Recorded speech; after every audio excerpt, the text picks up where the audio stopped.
Bom dia, uma boa tarde, uma boa noite para você que está me ouvindo. Um bom dia especial para o meu professor Fábio Lira, que estará me avaliando no seminário de hoje. Meu nome é Gabriel Vilas Boas, eu estou cursando o quarto ano de Educação Física pela Faculdade Unesp, em Presidente Prudente. Bom, o tema do nosso seminário de hoje é o efeito anti-inflamatório do exercício físico. E como base argumentativa para a nossa aula de hoje, eu estarei utilizando o artigo de mesmo nome, O Efeito Anti-Inflamatório do Exercício, que é uma revisão convidada escrita por Anne-Marie Peterson e Claire Laude Peterson, escrita em 2005. Bom, em uma visão geral, o artigo ele vai explorar a relação entre o exercício físico e a inflamação crônica de baixo grau, que ela está associada a diversas doenças cardiovasculares, a diabetes tipo 2, doenças pulmonares e por aí vai. Então, os autores eles vão propor que o exercício físico regular ele tem efeito anti-inflamatório devido à produção e à liberação de diversas miocinas, sendo a principal delas a interleucina 6, a IL-6, que será a nossa protagonista do vídeo de hoje. Bom, nós sabemos que as doenças cardiovasculares, diabetes, cânceres e doenças pulmonares crônicas são as principais causas de morte ou morbidade em todo o mundo. E elas se dão por que motivo? Elas estão associadas à inflamação sistêmica crônica de baixo grau, que é caracterizada pelo aumento 2 a 3 vezes maior de citocinas e da proteína C reativa, a PCR. Mas afinal, o que é uma inflamação crônica? Nós sabemos que uma inflamação normal é uma resposta a patógenos e à lesão tecidual. Mas a inflamação crônica ela está associada a patógenos, a doença. É uma inflamação sistêmica crônica de baixo grau que está envolvida na patogênese da aterosclerose e do DM2. Ambas as doenças são caracterizadas por níveis 2 a 3 vezes mais elevados de várias citocinas, sendo elas a proteína C reativa, que já falamos, o fator de necrose tumoral alfa, que é muito importante, ele vai ser falado muitas vezes também, que é a TNF-alfa, a interleucina 6, a antagonista do receptor de interleucina, a ILR1, e por aí vai. Bom, obesidade e inflamação sistêmica. Sabemos que a obesidade, a resistência à insulina e doenças metabólicas estão ligadas à inflamação de baixo grau. A obesidade ela é caracterizada pelo aumento de massa de tecido adiposo. Esse tecido adiposo é um órgão endócrino ativo que libera uma série de proteínas e peptídeos, denominados adipocinas.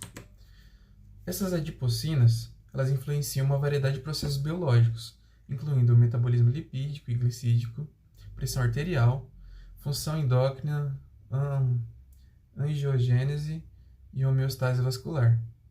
Os estudos demonstram que o TNF-alfa pode estar diretamente envolvido na patogênese da IR1 em obesos. O TNF-alfa é expresso em adipócitos e células estromais vasculares do tecido adiposo e a sua expressão aumenta com o ganho de peso e do desenvolvimento da R1. Em pacientes obesos ou que possuem diabetes tipo 2, as concentrações de TNF-alfa são muito elevadas, por exemplo. Falando agora oficialmente da TNF-alfa, o tecido adiposo é a principal fonte de TNF-alfa na inflamação crônica de baixo grau. Ela tem um papel na resistência à insulina. Existem dados crescentes que sugerem que a TNF-alfa desempenha um papel direto na síndrome metabólica, prejudicando sim a sinalização de insulina e que aumenta a lipólise, que é a liberação de ácidos graxos. E falaremos agora da nossa protagonista, que é a interleucina 6, que é importante na resposta da fase aguda, estimula o hepatócito a secretar proteínas na fase aguda, incluindo a PCR e a proteína amiloide, a sérica. Bom, eu não tinha falado antes, mas vamos falar agora. A IL-6, ela tem dois lados. Ela é meio complexa. Ela tem efeitos tanto pró-inflamatórios quanto anti-inflamatórios. E o mais legal, isso determina de diferente tipo de tecido. Se ela tiver no tecido adiposo, ela pode ter efeitos pró-inflamatórios. E se ela estiver no tecido muscular, ela tem efeitos anti-inflamatórios. E o mais legal disso, que há tempos atrás, a interleucina 6, ela eram considerados só os efeitos pró-inflamatórios dela, porque ela era observada só em pacientes que estavam acamados, né, com esse efeito inflamatório lá em cima. Então, os médicos desconheciam esse lado anti-inflamatório dela e só associaram ela a isso. Então, quando perceberam que ela tinha esses efeitos anti-inflamatórios, porque ela tem a capacidade de inibir a produção de TNF-alfa por monócitos. Além disso, ela estimula a produção de ILR1, IL1RA e IL-10, que são citocinas anti-inflamatórias. Essas observações levaram à hipótese que a IL-6, quando produzida durante a contração muscular, é uma citocina anti-inflamatória. A produção de IL-6 na musculatura está relacionada com a intensidade e a duração do exercício, a massa muscular recrutada e a capacidade de resistência. Quanto mais tempo você permanecer dentro de uma atividade física, mais tempo a IL-6 vai ser liberada. E uma outra coisa, a IL-6 ela tem um efeito contrário. Enquanto a glicose muscular desce, ela tende a aumentar. Tem esse efeito contrário. Então, a IL-6 liberada pelo músculo, em contração, age de forma semelhante a um hormônio para mobilizar substratos extracelulares e ou aumentar a entrega de substratos durante o exercício físico. Nessa imagem, nós podemos ver isso acontecendo. A IL-6 produzida no músculo estriado-esquelético, ela está indo para outros hormônios, ou caindo outros órgãos, caindo na corrente sanguínea, e a partir daí, ela vai se ligar aos receptores, ativando a IL-1RA e a IL-10, que seriam as citocinas anti-inflamatórias. Bom, os estudos identificam a IL-6 como um potente modulador também do metabolismo de gorduras em humanos, aumentando a lipólise e a oxidação de gorduras, sem causar hipertrialglicerolemia. Um ensaio clínico recente demonstrou que o tratamento anti-TNF-alfa melhorou a lipoproteína de alta densidade, sem influenciar na lipoproteína de baixa densidade, indicando que a TNF-alfa causa um perfil lipídico de risco, o que foi ao contrário da IL-6, que induziu o aumento das lipoproteínas de alta e baixa densidade.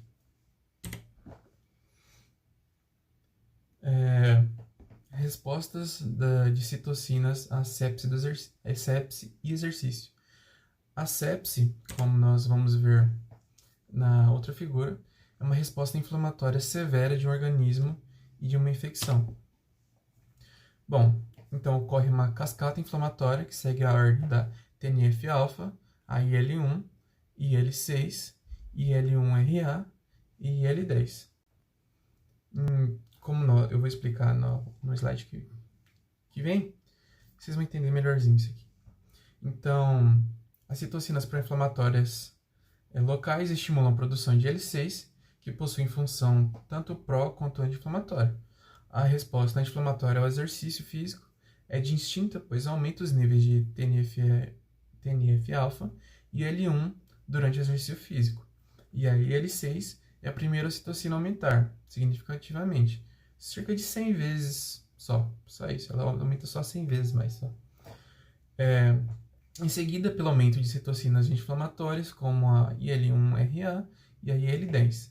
Esse processo contribui para os efeitos anti-inflamatórios associados à prática regular e à atividade física. Agora vamos entender mais ou menos como isso funciona. Bom, esse gráfico maluco, o que ele quer dizer? Aqui nós podemos ver a sepse, que é essa resposta inflamatória severa. Temos o efeito pró-inflamatório na esquerda e um efeito anti-inflamatório na direita. Então, o que acontece?